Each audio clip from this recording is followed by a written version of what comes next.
How do you do? We're about to unfold the story of The Bride of Frankenstein. She's alive! Alive! A monster created from cadavers out of rifled graves. A tale that sent my blood into icy creeps. Would you like to hear what happened after that? Well, we warned you. You have been warned. It's me, No, right? no. No, it's What? you. No. No, that's right. Never mind. You haven't. Leave this in. You haven't been warned. You have not yet officially been warned. Well, we warned you. You have been warned. Welcome back to Frankenstein Minute, the podcast that dissects the Universal Frankenstein films minute by minute. I'm Bill Evenson. In a prednisone-induced haze, and I'm Tom Lang, and you join us for minute 33 of 1935's Bride of Frankenstein, where Mel Blanc is at the jail door and yells, "He's loose!" He yells that? Yeah. Okay. Because he tells Charlie Murphy to shoot it. Okay, To yeah, shoot it him. makes sense. That's got to be him Yeah. then. Yeah, it does make sense. So the man has a speaking role, and yet I could not find the name of the actor. How many speaking roles have we had now that are like that? It's amazing. And there's another one at the end of this minute that I couldn't find the name of. Oh, interesting. And it drives me crazy because there has to I be didn't even think about that one. But you're right. something somewhere that would indicate who this is. Yeah, we know some of the non-speaking roles. Yeah, that's the weird thing. Yep, it's amazing. And then something I think really effective happens. Charlie Murphy, and I'll just keep thinking about the guy from Chappelle's there show. we go. Charlie Murphy, and the thing about that is it's that Rick James one. Oh, yeah. Where he just keeps repeating Charlie Murphy, Charlie Murphy. He says it a lot of times. Yeah. Anyways, he goes to shoot the monster through this little window. Yeah. And it shows how pathetic that is. Like, Totally useless. shooting this guy is effective. It hurts him. It hurts him. And you can't hit him if you're trying to aim your gun. I'm doing it now. Well, we're doing something physically, but have you guys seen Bride of Frankenstein? Go watch it. Well, go watch it if you Because haven't. he's trying to shoot through this he's little shooting window. through like a 12-inch aperture in this big door. I don't think anybody would hit anything Right. shooting that way. It seems like It's it just a seems futile- as pathetic as it futile turns gesture, out. yeah. Not like some other tropes in horror movies or whatever. This is a guy trying to shoot him, and he ain't gonna hit him because he doesn't have a chance. No. Yeah, even though the guy at the beginning of the minute is still sort of locked down to that chair a bit. little bit. Yeah, a little bit. But yeah. At least he And doesn't also- do this where they throw the bullets out of the gun. Yeah, I'm gesturing yeah. my hand whipping push through forward with push- the...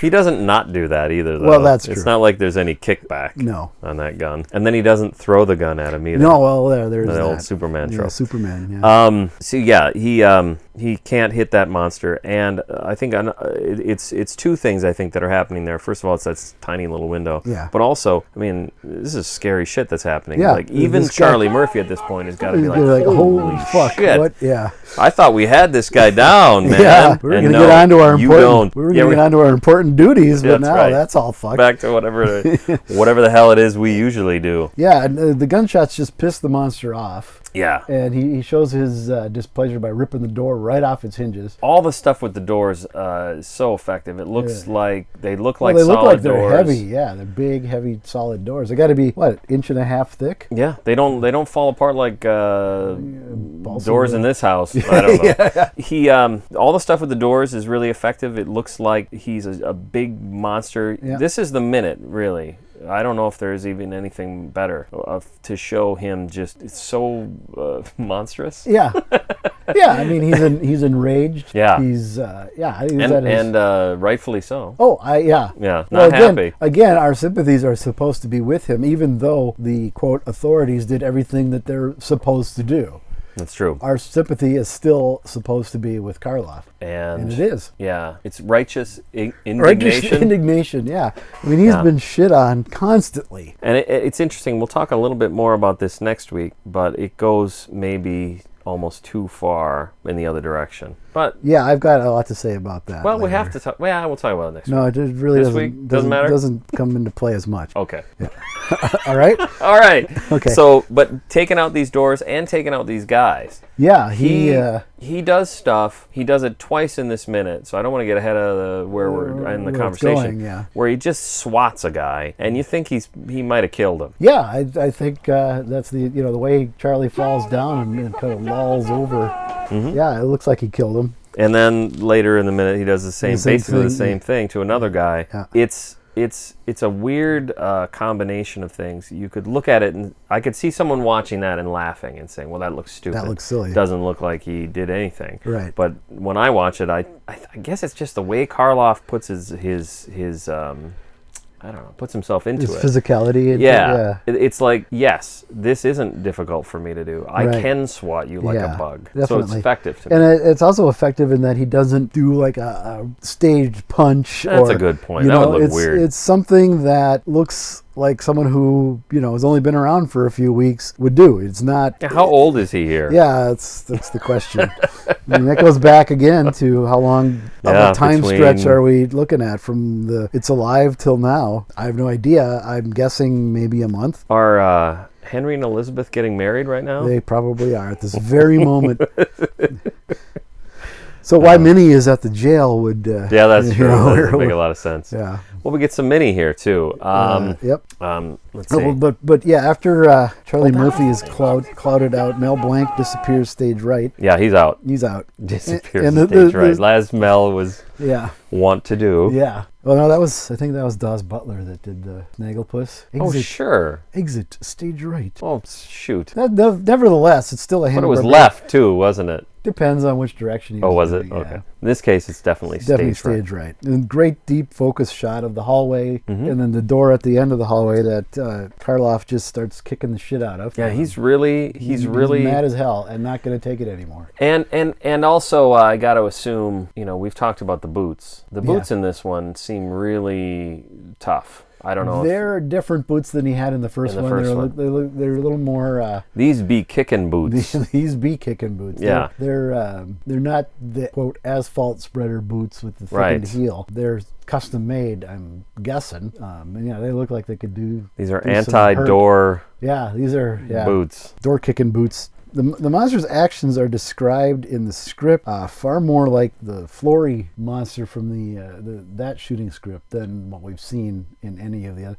Not what we see on the screen, but what's in the script. He tramples over people. He says he steps all over the Charlie Murphy. Okay. It's described as he tramples him with his boots. Later on, the same thing. Please tell me he calls him Charlie Murphy in the script. That'd be great. That would be great. Like his character's name is Charlie Murphy? I don't think so, but he is officially. So they wisely pulled back on that a little bit. Yeah, because I think that would take a lot of sympathy away, and the next minute they left some stuff in, unfortunately, that does that as well. Yeah, I think that's probably right. Yeah, I think. We'll have more to say about that next week. Yeah. But I think we're on exactly the same page here. It's more effective to maintain that sympathy with the monster. Mm-hmm. Yeah, but I don't know. We're gonna lose that over time. Maybe this is where it starts. Maybe this is where we call it off. Maybe we just end the podcast end it right here. We're done. Because by the end, none of this is going to matter at all. We're not going to talk about the monster in 6 years. We're not going to give a shit anymore. We're not going to talk about him in 2 years.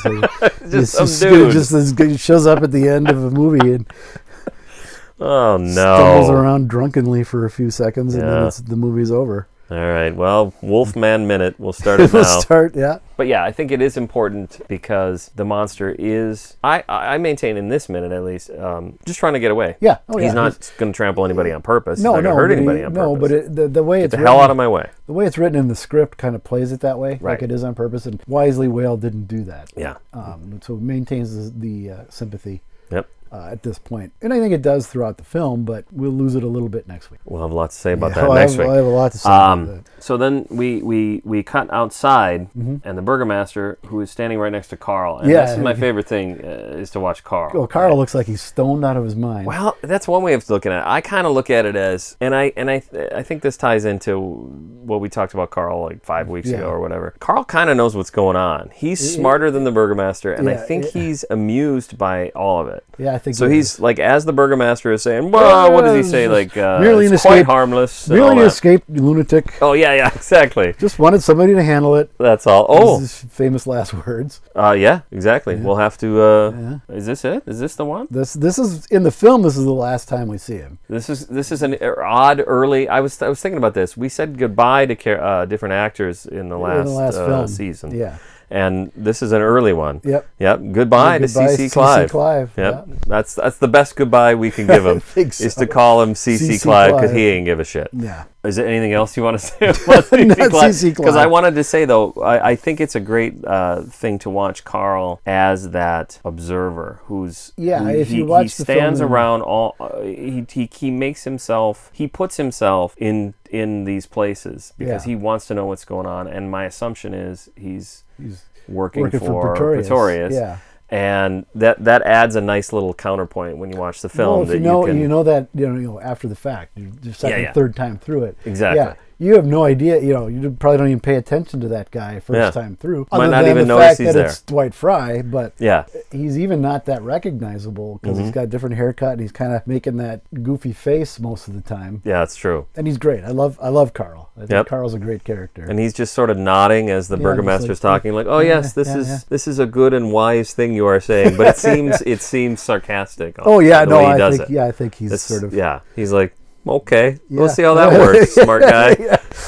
So I he's like also Carl he's in also that. one of the first to bolt. Well, that's what's great about that too. He doesn't mug like CC does. Yeah. CC He sees does a him great coming, big he's like, I gotta get out of He here. does a great big comic take, which that's E.E. Clive's thing. Totally. It works. and it's great. I'm not saying it's wrong, but Yeah. it isn't what Carl does. No, Carl's more just like, oh, okay, this is the point at which I should go now. I better get the hell out In fact, of here. he's probably the first one to recognize that he should get the that he hell should out get of there. Yeah, as I said, he's Carl's on top of things. first one to bolt out of there. He cuts right through diagonally and pushes people, literally pushing people out of the way. Pardon me. Yeah. You guys can deal with this. Yeah. Oh yeah, and I also like that E.E. Clive. We might as well call him E.E. Clive Yeah, on his last his episode. last, He starts to put his hat on, and then he sees the monster, and he never never quite gets the hat back, back yeah. on before he takes off. I just thought it was a cute little. This just adds It's just a a little little bit of little bit color of to that. business. Yeah. Now, I think the monster, I didn't notice this until preparing for the podcast, but the monster does have a bit of an odd gait, and maybe just Karloff trying to run in those boots, I don't know. But there's a part of me that kind of wonders if he is maybe limping a bit, like maybe they had considered making him limp. This is probably something I'm inventing, I don't know. It's But he does have it, because he almost skips a because little bit. the script refers earlier when he is shot by the hunter. Yeah. Robert Adair, yes, that's right. The script refers to him being shot in the leg. Yeah, so I kind of wondered if maybe they shot it out of order, and at that point, because he doesn't hold his arm doesn't look like it's in pain anymore. Right here, that's done. Done. Yeah. We will never see him hold that arm in pain again. Or maybe next week, maybe. or is it 2 weeks? Maybe weeks. 2 weeks. Yeah. So yeah, it could be that the decision was made to change that after this had been shot, or it's just he ain't human because Frankenstein made him out of dead bodies. and Oh, this sounds familiar. kind of, and so it just gives him a bit of that strangeness. Yeah, it's like I think it probably ultimately is the boot. I think Karloff is possibly. being asked to.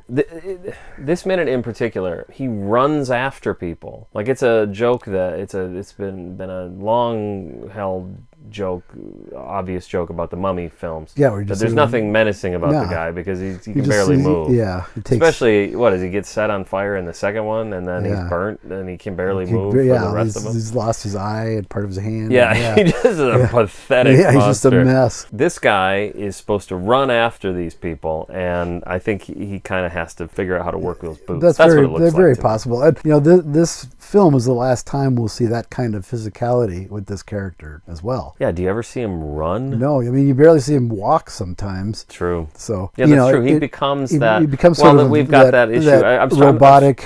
Yeah, and I'm going through the movies in my head, and then rapidly get to Frankenstein Meets the Wolfman, where we all know the problem we there. know what happens He's supposed there. to be blind, but not. We'll get there. Yeah. He's not going to be Lugosi wasn't going to run No. as the monster. Well, Godzilla was in his 60s. Probably by then. yeah, I mean, shit. Karloff was in his 50s here. Was he in his 50s? He was pushing 50. Well, it's 4 years later. It was, what, 44 and Okay. 31. So he's pushed 49, 50. Okay. Yeah. Yeah, because he'd be like 52, 53, and 39. So, yeah. So, yeah, we won't see him do I'm this not- again. There's no way they're bringing back for a third one. Oh, He would. yeah, who he'd would do that? Who would put suffer that themselves kind of abuse at through that that? age? Minnie says, "Why don't you shoot him?" Yeah, look here. Why don't you shoot him? Well, that's just it. Is that in the script? No, look because here. in the script, Because I don't think she says look. No, here. she does. She's not even there. Oh, okay. Well, no, Well, she is. She is. It's the Or next let's scene. separate these two things Yeah. then, because what I think is there's the subtitles. We always watch it with subtitles. I like Yeah, subtitles. it's- In the subtitles it says, "Look here, why don't you shoot him?" I don't think she says that. I think she says, "Shoot him. Why don't you shoot him?" So I just yeah. want to throw that. That was my note for this minute. Okay,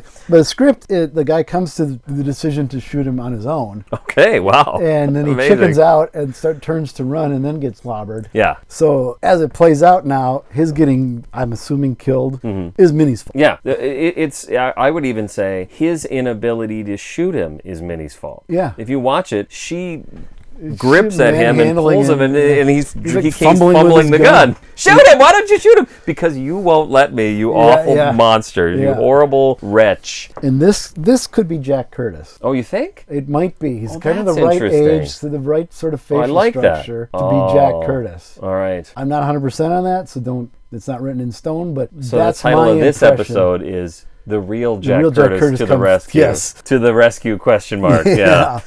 That's Jim Dandy to the rescue. He even falls to one knee. Yeah, Because of her bumbling. Her interference. It's all effective though. I love it. I'm not. It plays out great. It's and, great. And he gets a pretty hefty Gets a good clout swat. to the side of the head, which puts him out. And that's the second one I was talking about earlier. That's the second time the monster just swats a guy. Like and you he's think nothing. he might be dead. Yeah. Yeah. Yep. And it works. Yeah. Oh yeah. Oh, and then the limping is completely gone almost immediately. Well, there's the wide shot looking through the arch. Right. Everybody's scattering. You can see the fountain from the Hunchback of Notre Dame off to the right in the background. Yeah, Minnie is one of the first out of the gate there. It's really a cool shot. Like if a you nice just took shot. that shot, it's amazing to sort of think that you have that shot. Really, there aren't a lot of shots like that where you just get the monster is running after you, and everybody's running away from the monster, and you look, and when you see the monster, he's running after you, and he's scary. Yeah, he's running, and it's scary. Yeah, you don't see that pretty much ever again. Yeah, he's a big gigantic brute. Yeah, and he's pissed as hell, and he's pissed off with good reason. With good reason, not unjustified. The women are not locked indoors. No, they're running all over. Whatever. All right, so let's. Are we gonna? I don't know if you wanted to do this next week, but what I have in my notes here is what happened to Frida. Do you want to talk about that next week? What happened to Frida? Well, it starts here. I'll tell you what. Let's talk about it here, and here's why. I think we talked about it before, and maybe you cut this out. But next week's probably going to go long. Yeah. Oh, yeah. I think so. So, what on earth happened to Frida? Well, the monsters just. We still haven't seen anything that leads. I still haven't seen anything that leads me to believe that the monster is. Am I missing something? You're looking confused. Like maybe I'm supposed to know what happened to Frida. No. Carl didn't kill her, did he? Well, that's kind of where I was. Okay. Because a lot of things happen that don't really appear to have been the work of the monster. And that's a lot of what we're going to talk about next week. Next week is mostly that. And so that's I don't. We can wait. No, well maybe it's weird. I think we should because it happens. We should. It happens next week. First thing is this woman ushers all the kids off the street into house, whatever, into some structure. Who is she? Because I couldn't find. No, that's the one. The closest one I could find is Helen Gibson, is listed as a villager or something. You think it might have been her? It might be. She's the right age. If so, she was the first professional stunt woman. Oh, really? Yeah, that's really. I guess there had to be one. Yeah, that's really kind of her. Helen Gibson, anyway, her claim to fame, and she is listed in a number of sources just as a villager or whatever, woman, whatever. But not necessarily specified as being this woman, but I don't know who else she would have been, because most of others are identified. Oh, that's true. In this one, they are. Yeah. She's got a good accent. Yeah. She's got the There's Frida. Frida. Yeah. Yep. Okay. And is this Frida's mother, or is she just in like a daycare provider for these kids, or who exactly? Because there's a lot of kids of a bunch of different ages. Well, so okay, maybe so it's Terry Jones bleeding from over into Meaning of Life. Some of this is carrying over into next week, but I think I've seen the term, and I hope I don't get this completely wrong, but communion girl or something like that. So I think that's what we're seeing, right? Because they seem to be in their little they're dressed up, their dresses. So that a note I had for next week, because of the communion girls, is what day is this? What time is this? Where are we? What's going on? What the hell is going on? Yeah. If this is a weekday, why are they in their communion outfits? I wonder if we just did all the James Whale films minute by minute, if we could just do that every minute, just say what is going on? Where are we? This is insane. Yeah, I think so. Yeah, it would be nice to know who she is. Who Frida is, or who this woman is. Yeah, I did find one source that said it's Mel Blanc, but I don't know if that's true or not. I didn't get any confirmation. Yeah, I don't want to go on record. Tom Weaver might know better. That it's Mel Blanc. Whether or not it's Mel Blanc. Yeah. I would say every character we don't know is Cloris Mel Leachman, Blanc. maybe. Cloris Leachman makes a lot of sense because she was be about the 4 right years age. old. Yeah. Right, about the right age. Yeah. All right. Don't forget to vote. Vote. Yeah. Well, we're not there yet. Not there. Don't forget to listen to the Frankenstein Minute. Yep. That's the prednisone Go ahead talking, and subscribe. You can give us a review on iTunes. Yeah, please That's do. That's a thing that I think people ask for when you listen to podcasts. There's a couple of them on there right now. Yeah, we've got some good reviews on there. Some people have been very kind. People that basically. Yeah, friends of mine have said nice things. Yeah. But if you ain't got nothing else to do, listen, if you ain't got nothing to do, give us a good review on iTunes. Give us a good review on iTunes. You can also become a Patreon if you got nothing better to do. $2 a month. I mean, that isn't even the price of a cup of coffee anymore. So how much is a cup of coffee? I don't drink it, so I have no idea. Oh, it's less than $2. I don't mean to undercut your argument. You go to Starbucks, but I make them at home, and it's less. Well, okay, but you go to Starbucks, can you get a cup of coffee for $2? I have no idea. I don't know. Maybe a black small. I have no idea. I've never purchased coffee in my life. If you say sugar, it's probably $3. It's through the roof. And what do you get for that? You just you get 20 minutes. A little bit of caffeine, little caffeine burst. But for $2 a month, you get a lifetime of entertainment.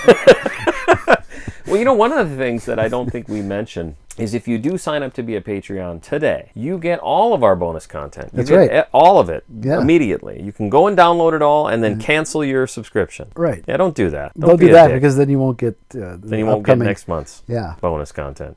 If there is. We don't do bonus content monthly. We should probably be better about that. And by we, I mean I, because I have all the editing to do. But I can't. I don't. I'm not jealous of you. I don't envy you. All right.